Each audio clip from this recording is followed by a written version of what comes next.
Hello नमस्कार. मी बनवणार आहे आज मोदक. तर हे घेतले मी तांदळाचं पीठ, थोडं तूप घेतलेलं आहे आणि मी एक ग्लास पाणी ठेवले. तर पाण्याला उकळी आलेली, तर त्याच्यात मी थोडं तूप घातलेलं आहे. तर तूप का घालायचे, असे मऊ होतात म्हणून आपल्याला तूप घालायचं त्याच्यात. तर असं आपलं हे पीठ जेवढं बसेल तेवढ्या पाण्यात आपल्याला हाटून घ्यायचं आहे पीठ. तर हे पीठ आपल्याला व्यवस्थित मिक्स करून घ्यायचं. तर चांगलं आपल्याला त्याला आता वाफ द्यायची एक. त्याच्यामुळे हे मिक्स करून आपल्याला ह्याच्यावर ताट झाकून 1-2 मिनटं झाकून ठेवायचे. गॅस वगैरे बंद करायचा. तर गॅस वगैरे बंद करून घेतलेला, व्यवस्थित वाफ निघलेली त्याची. तर आता हे पीठ आपल्याला थोडं थोडं थंड पाणी लावलं तरी चालतंय. तर हे व्यवस्थित मळून घ्यायचे. तर मी थोडं थोडं थंड पाण्याचा हात लावून ही पीठ मळून घ्यायला लागली. तर ह्या पद्धतीनं असं आपलं पीठ मळून झालेलं आहे. आता पीठ कमीत कमी 5 मिनटं आपल्याला तसंच ठेवून द्यायचं. तोपर्यंत आपल्याला ह्याच्यातलं सारण बनवायचं आहे. तर ही मी खोबरं घेतलेलं आहे. तर एक नारळ घेऊन मी त्याचे साली काढलेले आहेत, बुड सगळे ते काळे काळे निघतात ते.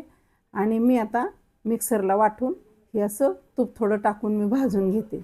आणि त्याच्यात जो एक वाटी गूळ घेतलेला आहे, तर प्रमाणातच घेतलेला आहे, तो आपल्याला गूळ त्याच्यात टाकून असं व्यवस्थित मिक्स करून असं हे सारण तयार करायचं आहे. तर आपलं हे सारण तयार झालेलं आहे. तर त्याच्यात जायफळ आणि विलायची पूड मी घालून घेतलेली आहे. तर आपलं सारण पण तयार आहे आणि पीठ पण आपलं छान भिजलेलं आहे.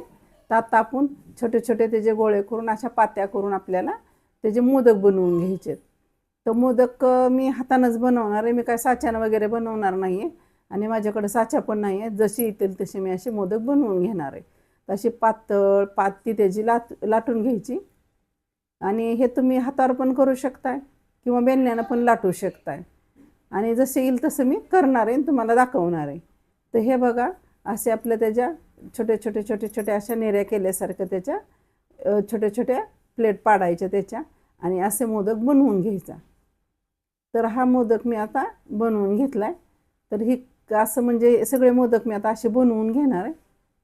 तर त्याला थोडंसं पात्या ते काय म्हणतात, लेयर कमी पडलेले आता, त्याच्यामुळं तर मी जसं येते तसं मी बनवते. तर हे आपलं ह्या प्रमाणात थोडा थोडा पिठाचा हात लावून आपल्याला हे बनवून घ्यायचे. तर तुम्ही पाणी पण त्याला लावू शकताय. तर आपल्याला थोडं थोडं सारण घालून ह्या पद्धतीनं सगळे मोदक बनवून घ्यायचे. तर ही मोदकची तांदळाच्या पिठाची तर खूप छान होतात आणि लुसलुशीत होतात. त्याच्यामुळं आपल्याला थोडं आदनात तूप घालायचे. त्याच्यामुळं मी तूप घातलेलं थोडंसं. तर अशा पद्धतीने आपल्याला हे मोदक बनवून घ्यायचे. आणि परत